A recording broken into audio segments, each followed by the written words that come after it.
Welcome to the Mike Litton Experience Podcast. Mike has over 31 years experience in real estate, finance, and investing. He's passionate about being a father, a teacher, a realtor, an investor, and a leader. Everyone has a story, and our passion is to help them tell it. And now, introducing the host of the Mike Litton Experience, Mike Litton. So what can you expect from the Mike Litton Experience? You can expect stories that will inspire, motivate, advice that will sharpen your focus, and expert information on real estate, finance, and market conditions.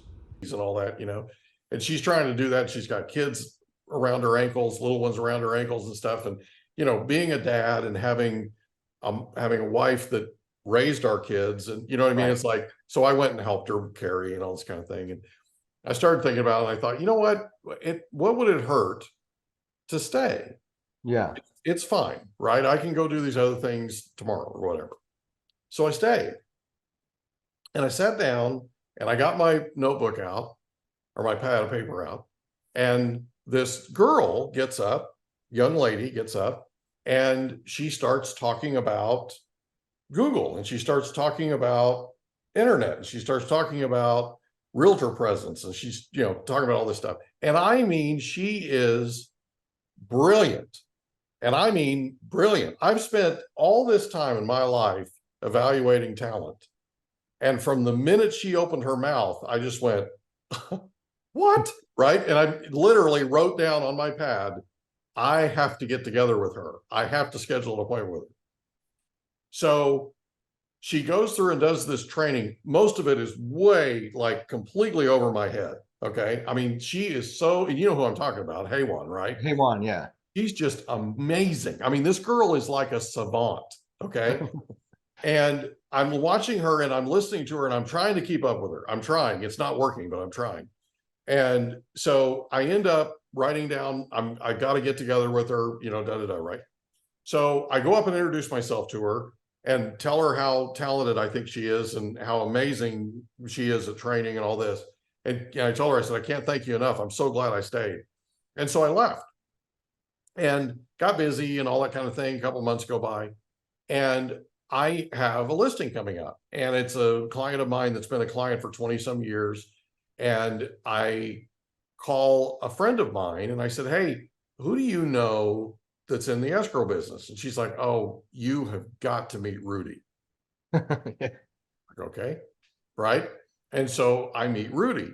Well, immediately, of course, I fall in love with Rudy, and I use Rudy on this listing, and then I use him on another one. Right. Naturally, I've literally never worked with anybody as good as he is. And I've been doing this a very long time. He's fantastic. And then I met Natasha, who absolutely knocked it out of the park with me. You have assembled, I think, the best team in escrow. I truly believe that. Thank you. And every single one of them credits you for them being there. Every single one of them. And they just glow when they talk about you. And that's not true of every owner of every company. Okay. Yeah. And that's how I knew that you and I, number one, needed to meet. And number two, we needed to get you on the podcast. Okay. Because you're somebody that I admire and I look up to, and I'm super, super excited to get to know you better. So anyway, that's sort of my take on things. So I don't think anybody can go wrong, period, working with Foundation Escrow. And that's why you see me at your office a lot of times, because I'm literally one of your biggest fans.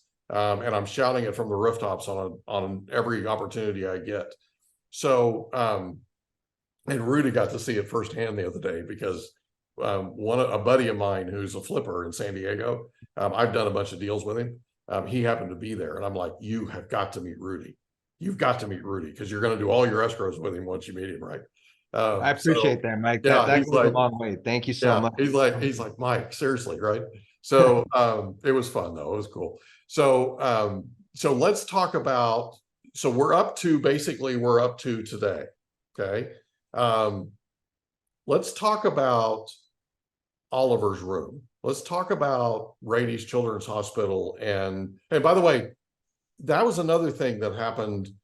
I sat with Natasha, and Natasha was on our podcast, just so you know. I sat with Natasha, and at the end of it, she was telling me about your story, and she was telling me about Oliver, and she was telling me about Oliver's room and Rady's Children's Hospital, and that kind of thing. Take a second and tell us that story. Sure. And I want to take a step back, if I may. Thank you for saying all these things about our team members, because it's not about me, it's about our team. And you being a raving fan, this is what it's all about, Mike. And I appreciate the team that we've put together. And it's all about our company culture. We obviously repel people that are not fit our company culture, that have that same focus on teamwork, collaboration, community, and people that do, like Rudy, Natasha, Hewan.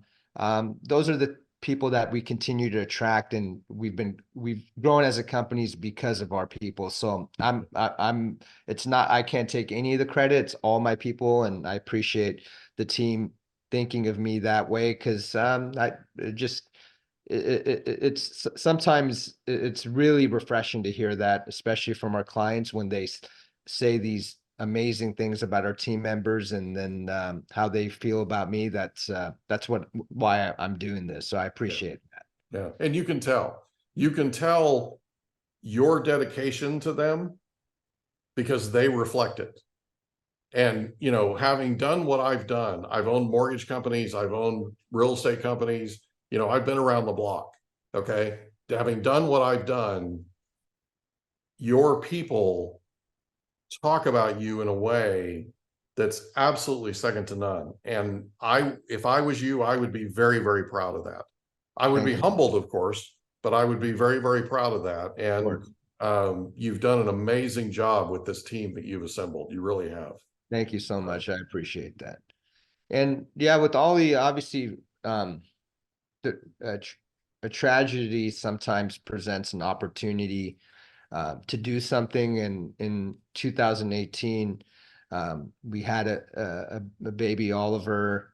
He was born 3 months premature in the hospital, and it was a really difficult time at that time for me and my wife. We just didn't know what was going to happen with him, and he was just so fragile, and obviously born 3 months premature. You can see what that does. But he was born over at Scripps, but unfortunately his situation was so bad he had to go to the highest level NICU care, which is Rady Children's Hospital. So he had to get transported, and we went there. And obviously every parent, you have high hopes and wishing for the best. But unfortunately we saw the pain and everything he was going through, and just the obviously quality of life. And unfortunately he was only here with us for 11 days. And I always say he was here for a moment, but has left a lifetime of love. Yeah. And during that time, like, everything stops, right? It was just like we had our grateful and blessed. We had 2 healthy kids at home, and I had my mom and my mother-in-law helping us, and a lot of family support. So me and my wife had time to dedicate our time with Ollie. But it was just like, I also saw how challenging this time was for us, but I also saw what other families that didn't have the means or support going through, that how their lives turned upside down, because it truly did for us. And I just really noticed like how much these doctors or like and nurses are real life angels of on earth that are helping these little small babies and giving them a possibility of life. And I just fell in love with what they were doing. And I wanted to make sure, as a dad, you're here to protect your kids, you're here to support them and be there for your family. And I just felt helpless. I didn't have control over this situation. I couldn't do anything. And my wife, obviously being the mother she is, and she was all focused for Ollie and what's best for him and the quality of life, and making sure that that's why he was only here with us for 11 days. But during that time, I told myself and my wife that we need to do something about this. We need to make sure his life matters, his life counts. I want to continue to remember and honor him. I said we need to do something about this. So from that time, I was part of an organization called, which I am still today, Peers Network, and it's executives here in San Diego. We come together collectively, put on a gala, and give back to local charities, focused primarily for children. So that organization really, I told him, hey, I really want to fundraise and give back to the hospital. The room that Ollie was born in, there's an opportunity for me to name that room for him and keep it and have it Oliver Sarwary room. And I want to do something about that and make it meaningful. Can you guys help me with this?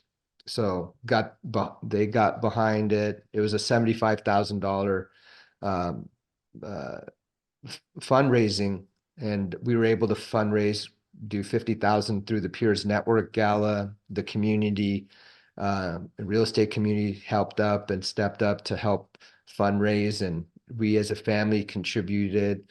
So within that few months that year, we were able to fundraise over $75,000 to name a room for Oliver, to make his room feel like that it was meaningful, and that it was something was there for him, and why he was there, to not only for him and for our family, but to mainly help all the babies and families that are going through this difficult, challenging time.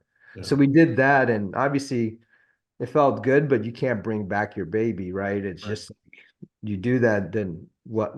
Then is that it? So I said, we need to keep this going. We Yeah. need to figure out something. So we just made it a part of my family's mission, my company's mission, to give back to Rady Children's Hospital. Peers Network kind of helped us catapult this, but we've been fundraising for the past 5 years. Um, from there, we created an endowment for Oliver, which was another $100,000 to fundraise. We got to that point. So he has an endowment. And then I said, well, why don't we just create a foundation behind this? And every year that we fundraise, all the activities we do, because as a family, we give back. My company gives back to Rady Children's Hospital, and we have these events that we put on every year, karaoke for a cause, which helps fundraise for Ollie's foundation, as well as our foundation escrow gala we put on every year. So I said, well, we need to keep doing this every year. And so far in the past 5 years, we've raised over $350,000, and we're not stopping. We're going to keep going. And my goal is to give back $1 million and continue to make sure this foundation lives on in perpetuity, and that Oliver's memory is alive, and most importantly, helping out a lot of other babies and giving them a chance to live. So I'm really proud that my son's been able and continue to do that. Yeah. And I'm proud of you. Thank you, man. I appreciate from one dad to another. It got me, man. Yeah. So I want to help you. Thank you, man. I really appreciate And that. we're going to help you. We're going to help you. We're going to help you fundraise. And I'm super excited about what you're doing. Thank you. Thank you. And just, I appreciate that. And I know you will. And you've done that already, supporting our company, because everything that we do at the people that work with us helps us to be able to give back to Rady Children's Hospital. So it goes full circle, right? You help your team members, or you help your clients, then you're helping your team members, and then you're giving back to the community. And that's what we are as a community. Yeah, I agree with that, man. I agree with that. And I feel like your company, at least the team I'm working with, I feel like your company is an incredible team. And I mean, a family, I mean, it's, people throw that around a lot, but when we owned our offices, it was a real family gig. My sister worked with us for 14 years. My mother worked with us for 17 years. I mean, it really was, honest to goodness, a family deal. And there are a lot of parallels to what I've done in the industry to what you're doing in the industry with all the expansion you did with your family members and stuff. I mean, it's amazing. So super excited about it. And so if somebody's listening to this and they want to donate to your foundation, how do they go about doing that? Yeah, they can just go on our website, foundationescrow.com. There's a section for charitable giving, and they can click on that site and then be able to donate to the NICU at Rady Children's Hospital. So we'll put a link in our description, both our YouTube description and also our podcast description, and also our blog. We have a blog that we do. So we'll get that link out there for people too. Perfect. I'll text you the link too, so that you have that. Yeah, that'd be awesome. So is there anything else you'd like to cover? No, it's just obviously I think, you said a couple things that resonated with me. Yeah, my sister works here at Foundation Escrow. She's been with me since day one, and I've had other family members here. And I think that's one reason why we call ourselves Foundation Escrow Family, is because it really is. I mentioned to you how important family is to me, and I've kind of just put that into consideration in work, and let our team members, making sure they understand their family comes first, and making sure that when they're happy, they feel like they can are taken care of. They take care of our clients and realtors like yourself, and just continuing to have them on. It's been a really great experience to continue to do that, and really resonates with me. And I think anything else I would say is we're just trying to make the escrow process easy and provide an experience to everyone. Because I remember me and my mom and dad, at one point, they were fortunate enough to buy a home, but it was just really, they didn't understand it. It was challenging. It was just, no one really explained it to them. So I tell people we're in escrow, but the real business we're in is the communication business. And our team members strive to continue to provide on-demand, proactive communication to all parties. So especially buyers and that have never bought a home, first-time home buyers, obviously sellers, if they've never sold, is just providing to help them through this process to make it easy for them, make it easy for the lenders, agents. So we're really focused on that. Technology is huge. We use Foundation Connect, but that personal touch is always there. So we're just continuing to find ways to make escrow easy. Is our promise. Yeah, and you're fulfilling that mission every day. I can tell you that from a consumer, right? From a professional in the industry, I'm not somebody that's easily pleased. Okay. And I am over the moon about you guys. Absolutely over the moon. In fact, I'm shouting it from the rooftops. And I nearly put that flipper friend of mine in a headlock. But, hey, you got to do what you got to do, man. Right? You got to bring it. When it's time to bring it, you got to bring it. Exactly. All right, buddy. Well, listen, I absolutely am so excited that you were here and part of this. I'm so excited to have your story as part of the Mike Litton experience. And I'm incredibly excited about what you're doing to make our community better. From Oliver's Room to your foundation to Foundation Escrow, everything. And I'm super, super proud of you. And I'm really glad we got a chance to spend some time together. Me too. I really enjoyed my time here. Just the past hour being on the Mike Litton experience has been a great experience, and I really appreciate you having me on and talking a little bit about what we're doing here. So thanks, Mike, and keep this going. So looking forward to a long-term relationship. You got it, buddy. I appreciate you. All right, man. Take it easy. Thanks again. Bye. We hope you enjoyed another episode of the Mike Litton experience. If you did, do us a favor, smash that subscribe button, tell your friends, family, and coworkers about our program, and wherever you get your podcasts, please leave us a rating. It helps us to connect with quality people just like you. And that's a wrap. Another episode of the Mike Litton Experience in the books. Reach out to Mike on Instagram at Litton Realty. Want to meet with Mike? Check out calendly.com/Rio760.